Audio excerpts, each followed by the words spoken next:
When I first got into farming, it wasn't easy to acquire ground, but prices were good in the early to mid 70s. It was a good time to be in farming, and you just thought it's never going to end. Of course, then in the 80s, the farm crisis hit, and what really did me in was interest rates. It got up to, I think the highest interest I paid was 21%, and that was unsurvivable.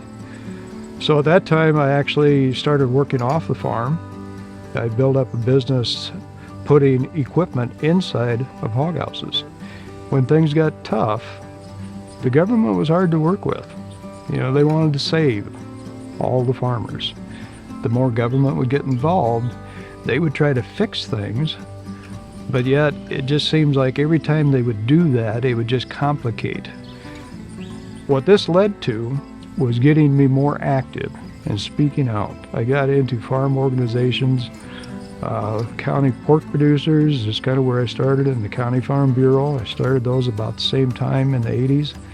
One of the things these organizations did for me is they had a lot of training. You can talk to audiences, which is one thing I never dreamed I would do, is get up in front of people. Every time I would talk to a civic group, you know, they'd ask a lot of questions, and I had the answers. You know, we could tell them exactly what we do, how we do it, and why we do it. So I concentrated more on getting out and talking to people and more about public perception. There's a lot of groups out there that would share their perception, and it's not necessarily, I know it's not the farmer's perception of what we actually do. That brings me to another thing that I really got involved in, was ag in the classroom. It's been a love of mine. I've really worked hard at it. And to get that information to the young kids, starting in preschool even now, I think we get to. So it's a good way to communicate with young kids and get them started right. Quite a few years ago, I had a blog called Musings of a Pig Farmer. And we probably did that for 5 or 6 years, every week. And a lot of people apparently read it.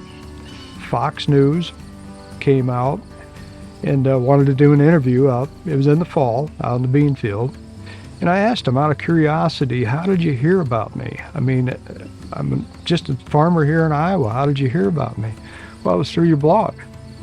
You know, farmers, I think we're, you know, everybody keeps saying we're 2%. I think we're less than 1% of the people.